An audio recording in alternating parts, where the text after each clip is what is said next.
Bom, professora Karina, primeiro, obrigado pela disponibilidade e queria saber as suas impressões dos desafios e do que vem para o regionalismo na América do Sul. Bom, obrigado pelo convite, né, para estar aqui falando um pouco sobre esse tema da integração e do regionalismo. E, na verdade, a integração e o regionalismo como, vamos dizer assim, um espaço de cooperação entre os países da América do Sul, ele está passando por um momento bastante conturbado. Né? Você tem vários elementos, né, e isso foi bastante discutido hoje, na mesa que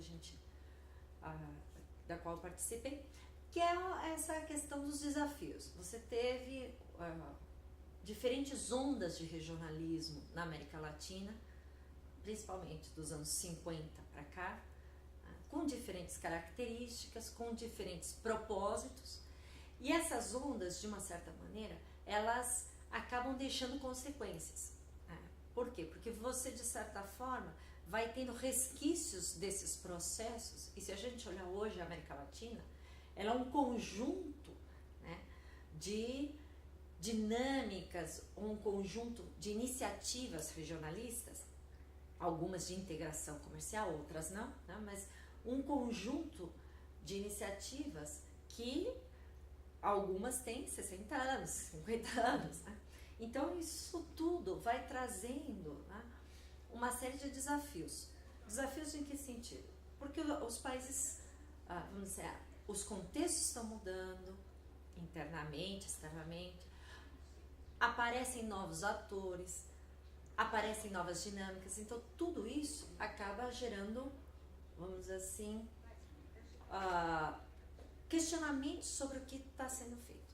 Eu acho que o principal ponto que a gente tem agora houve um modelo de integração nos anos 90, né, que foi chamado de regionalismo aberto, que tinha uma pegada mais de ser uma integração comercial, uma preocupação com a inserção internacional, e uma revisão desse regionalismo, que alguns chamam de pós-hegemônico, outros de pós-liberal, que era uma perspectiva de que a integração é muito mais do que comércio. A integração tem a ver com sociedades, a integração tem a ver com o desenvolvimento desses países.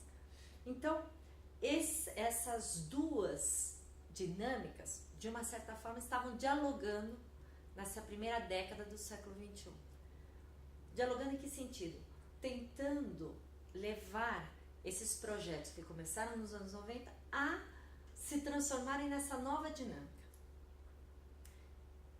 Mas esse processo, vamos dizer assim, de pensar a integração mais ampla, na verdade agora está sendo atravessado por uma série de elementos que põem em questionamento se esse seria o melhor redirecionamento para esses processos. Então temos aí, internamente, acordos como a Aliança do Pacífico, que traz uma nova proposta de integração para a região, voltada de novo para a questão comercial, para a questão da inserção internacional, principalmente, e aí o grande ponto que foi levantado era a questão das disciplinas, né? Ou seja, de aceitar a agenda que a gente chama de OMC+, o OMC Plus.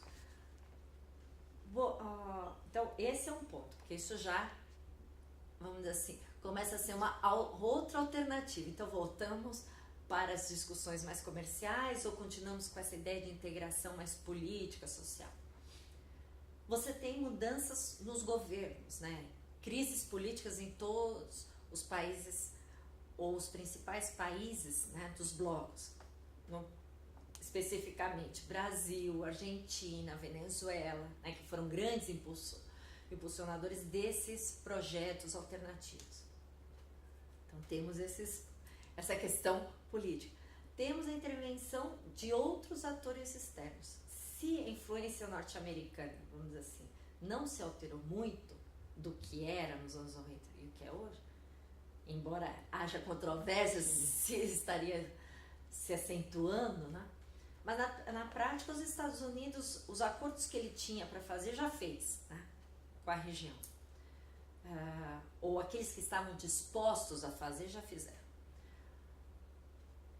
Mas nós temos a China, que é um novo ator, que vamos dizer assim, que é uma potência econômica, com a qual estamos negociando numa, vamos dizer assim, em base numa ideia de amizade e de igualdade, né?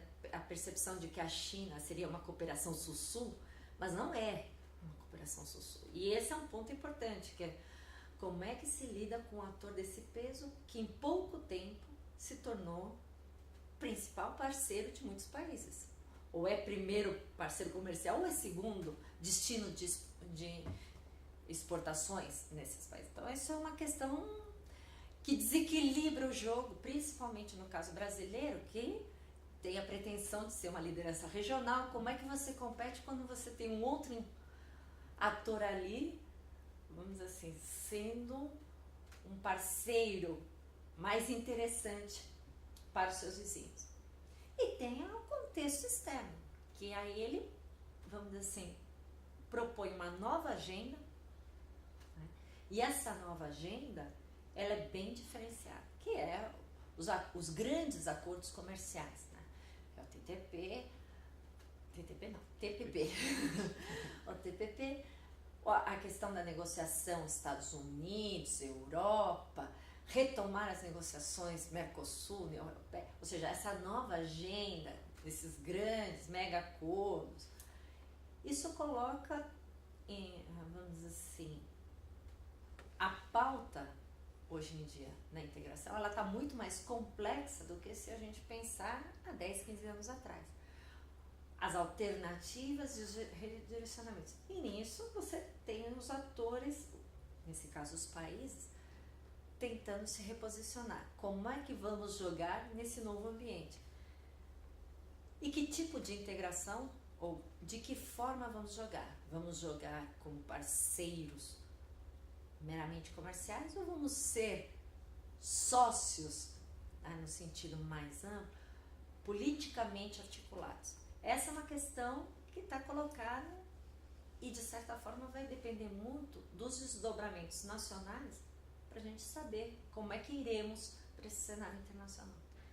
Tá certo, professor. Muito obrigado.